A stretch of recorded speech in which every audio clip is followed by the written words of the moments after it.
Money is everything. నీ దగ్గర డబ్బు ఉండాలి. నీ వద్ద డబ్బు లేకపోతే నీకు ఎవరు విలువ ఇవ్వరు. ఈ భూమి మీద నువ్వేం చేయాలన్నా, ఈ లోకాన్ని శాసించాలన్నా, అనేక మందికి ఎంప్లాయ్మెంట్ ఇవ్వాలన్నా, ఒక కంపెనీ పెట్టాలన్నా, అనాథ పిల్లలకి దానం చేయాలన్నా, నీ కుటుంబాన్ని పోషించాలన్నా, చివరికి నిన్ను ఎవరైనా ఒక అమ్మాయి ప్రేమించాలన్నా, ఒక అబ్బాయి ప్రేమించాలన్నా, ఇద్దరు సంతోషంగా ఉండాలన్నా, ఒక షెల్టర్ కావాలన్నా, ఆఖరికి నువ్వు ఏదైనా సాధించాలన్నా, ఏది కొనుక్కోవాలన్నా, రెగ్యులర్ ఆహారం గురించి అయినా సరే, చివరికి ఉదయం పాల ప్యాకెట్తో సహా మనీ కావాలి.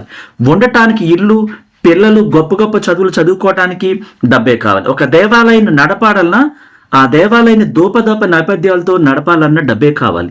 డబ్బు లేని గుడికి ఎవరు వెళ్ళరు. అత్యంత సంపన్న గుడులకే ఎక్కువ మంది స్పెషల్ ఫ్లైట్లు అవసరమైతే స్పెషల్ దర్శనం కోసం, వివిఐపి దర్శనం కోసం పెద్ద పెద్ద ఆలయాలకి ఎంతో ఇష్టంగా వెళ్తుంటారు. చిన్న చిన్న ఆలయాలు, ధూపదీప నైవేద్యాలకి నోచుకొని గుళ్ళకి